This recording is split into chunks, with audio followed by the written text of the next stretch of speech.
Hi guys, so today we're going to finish the second part of the basic Zillow scraper. So the first thing I'm going to cover is the pagination. Get the next page URL. If you go back to the visualizer, under the search results, instead of getting into the list results, there is another option called the search lists, and inside of it there is a element called the pagination.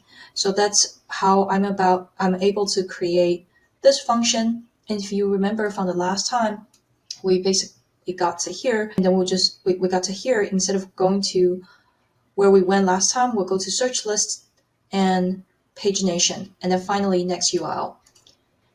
If you just do this, you will get the next page URL, but just the first part. So I combine it with the Zillow.com, and if you run this function, you will have the next page URL. And that's how you're able to get to the next page. And if you want to scrape multiple page, basically you can just try to run what we did, but multiple times using the next page element. The reason why you don't just want to do 3_p is because I wouldn't really know how many pages that there actually are.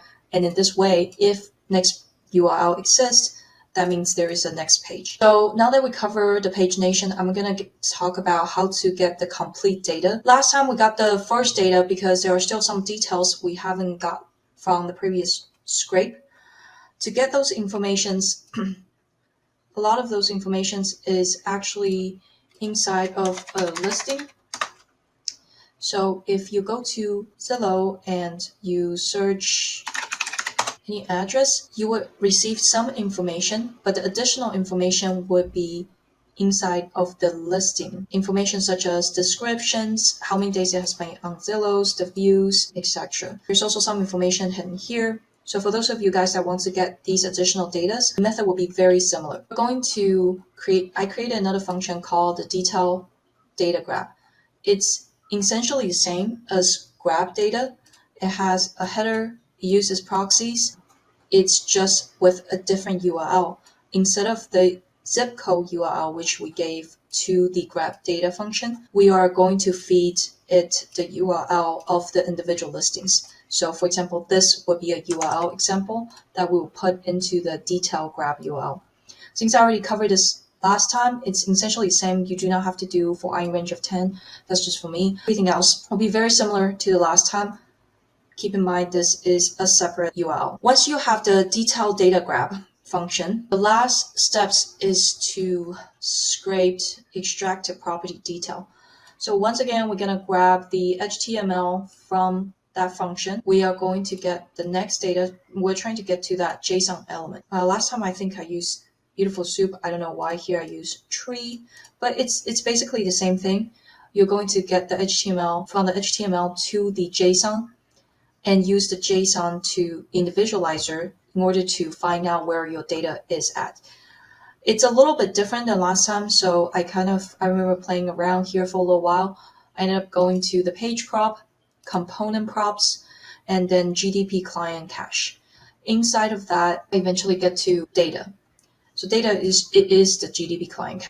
In there, I was able to find county, property, zip +4, county flip. I'm not sure if this is on every listing or is the data that you're looking for, but I definitely found a lot of additional data such as appliances, description, directions, floor counts, and full bathroom count, half bathroom counts, and stuff like that. A couple things to keep in mind. This looks tedious, but only get the information that you need. Some of the listings might not have all of the information, so you might want to try a few listings to find out what is the maximum data that you can possibly get. And then the next part to keep in mind in this function is that if you're looking for multiple listing agents or multiple school districts, you wanted to keep it organized. There is another additional detail called the at a glance fact.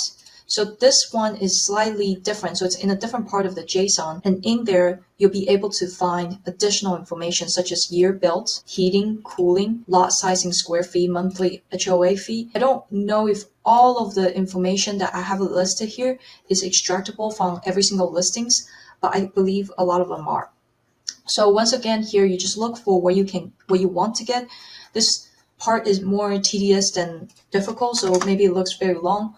but it is actually not that complicated. You just have to remember some of the information might not be in the same part of the JSON that we extracted. So it might not be at the GDP client cache. The other one I found that has a lot of information is the at a glance facts. I use the result facts.get.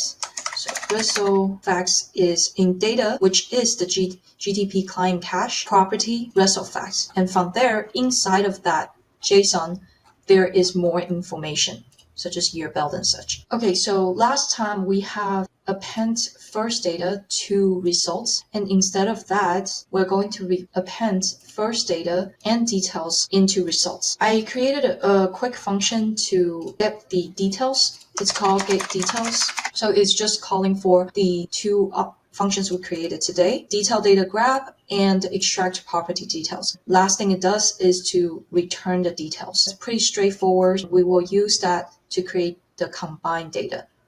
We append combined data to the results, and this is what the result looks like. As you can see here, with the things we got last time, we also got some additional information. Single family resident, for example, we already have for cell phone last time, and we also got year billed, which is something we didn't have last time. And a lot of things we were trying to scrape doesn't really exist. However, we did get a lot of additional information. That will conclude our basic scraper. If you want to scrape multiple page, just use this and create a if next URL exists feature. I hope you find that helpful. This is what I thought how to use to scrape Zillow, even if might not be the best practice. What I came up with, hopefully it's of help to you. Thank you.